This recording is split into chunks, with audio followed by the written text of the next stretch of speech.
So what if I told you that there's an invisible script running your life? A kind of hidden source code that shapes who you fall for, how you compete with rivals, and even how the entire global economy is structured. Well, today, we're not just going to peek behind the curtain, we're going to decode the whole thing. And let's start with a question that might hit a little close to home for some of us. Why is it so hard to leave a relationship that you know, deep down, is hurting you? I mean, it doesn't make any logical sense, right? It feels like you're not in control of your own decisions. And the thing is, you're kinda not. You're running on a hidden program. And believe it or not, the key to understanding that program starts right here, with a really simple, if a little cruel, experiment that involves a single rat in a cage. This one little scenario, it's the key that unlocks this entire system we're about to dive into. Alright, so let's take a look inside that cage. This is where we find our first hidden rule, the addictive lever. And this is all about the incredibly powerful and often really destructive psychology of human desire. Now, the fancy scientific name for this is intermittent reinforcement, but here's what it really means. Imagine you're that rat. If you push a lever and you get a food pellet every single time, you actually get pretty bored. If you push it and get nothing, you just give up. But what if the reward is totally random? What if the pellet might come out, but you have no idea? Well, that unpredictability is what creates obsession. The rat becomes completely fixated, just anxiously mashing that lever. It stops grooming itself, its health starts to fail, but it literally cannot stop. That tiny hope of a reward, that powerful, unpredictable maybe, it becomes way more powerful than the reward itself. It's basically a perfect blueprint for addiction. And this is exactly what can happen in toxic human relationships. Those random, unpredictable moments of kindness or love, they're the food pellets. They put you in this state of constant anxiety, of emotional starvation, and it gives the person doling out that affection total control. The relationship stops being about genuine connection and turns into a slot machine. And walking away feels impossible because you're not just leaving a person, you're going through a real, physical, chemical withdrawal from an addiction that your own brain has created.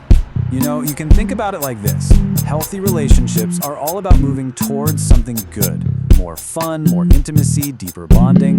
They run on what are called approach goals. But these addictive bonds, they're built on moving away from something bad. Your entire focus is just trying to prevent conflict, trying to avoid rejection. You're not trying to build anything beautiful, you're just constantly, anxiously trying to stop the next bad thing from happening.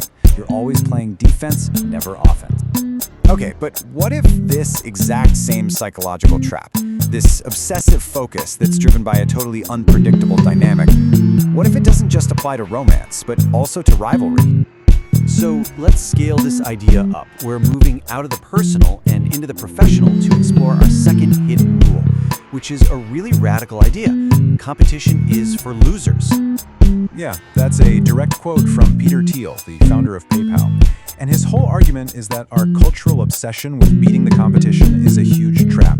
He says it doesn't actually lead to success. It leads to self-destruction. And to really get why, we have to ask a much deeper question.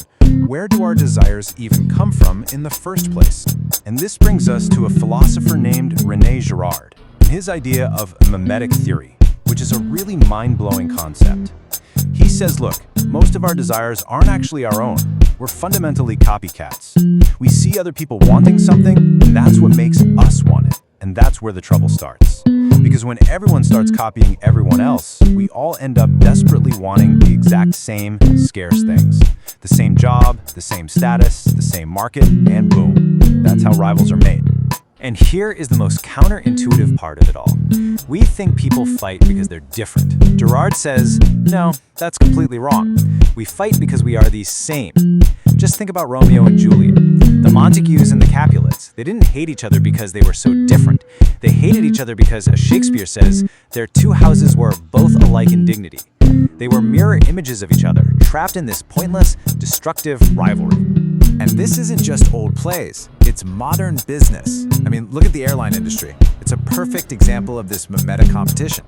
All the companies look the same, they all copy each other, and they just bleed each other dry fighting over price. And the result? In 2012, they created billions of dollars in value for us, the travelers, but they only captured about 37 cents in profit per passenger. Now compare that to Google.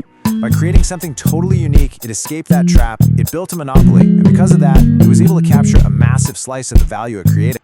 So, We've seen the hidden code of addiction in our hearts, and we've seen the mimetic trap in our ambitions. So for our final section, we're going to zoom out one last time. We're going to see how these exact same rules don't just shape us as individuals or as companies, but how they operate on a massive global scale, literally writing the destinies of entire nations. See, after the Second World War, the world basically got a new operating system. A really powerful set of ideas and institutions got installed under this one simple name, development. And this wasn't just about giving aid or being charitable. It was a complete worldview. It was a brand new set of rules for how the entire planet was supposed to work. And this new operating system, it sliced the world into two camps, the developed and the underdeveloped. And it basically forced this single Western idea of progress onto everyone else. The goal, as scholars have pointed out, was to totally transform entire societies, putting them under the microscope of institutions like the World Bank. And all of a sudden, entire cultures, entire ways of life, they weren't just seen as different anymore. They were seen as a problem that needed to be fixed. So in these huge global systems, what gets left out? What is made completely invisible? Well, how about this number? $10.9 trillion. That is the estimated economic value of all the unpaid care and domestic work that's performed every single year, almost all of it by women. And this right here reveals the two most powerful moves that these hidden systems can pull. The first is to shine a massive spotlight on a group of people and define them as a problem that needs to be managed and controlled, just like the development system did. But the second move is maybe even sneakier. It's to make their work, trillions of dollars of essential labor, completely invisible, to just pretend it doesn't even exist. Both are, at their core, forms of control. And today, we've got a new set of rule makers on the scene who are arguably more powerful than any government has ever been. I'm talking about the giant tech platforms: Google, Amazon, Facebook, Apple, Microsoft. These companies are the new governors of our world. They don't just sell us things. They create and they control the digital ecosystems that we all live inside. They are writing the rules for how we work, communicate, and shop, acting as these massive bottlenecks that everyone else has to pass through. So, there you have it, the source code. That addictive loop in our psychology, the mimetic trap of competition, and these huge systems of global control.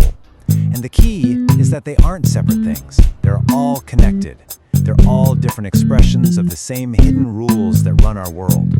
And once you can see the code, well, you can start to rewrite it. And that's really the whole point of this. Once you understand how the machine actually works, you don't have to be just another gear inside of it.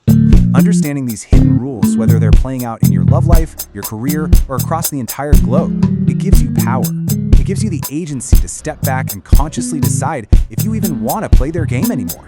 So how do we actually escape the game? Well, here are 3 steps. Step 1, stop copying your neighbor. You have to consciously break that cycle of mimetic desire by finding what they call transcendent goals. Things you value for their own sake, not just because somebody else wants them. Step 2, create 0 to 1 value. Don't just compete to make something that already exists a little bit better. Build something totally new, something in a category of its own. And finally, step 3, make the invisible visible. Actively find ways to recognize, to measure, and to value the essential work, like all that unpaid care that our current systems are designed to ignore.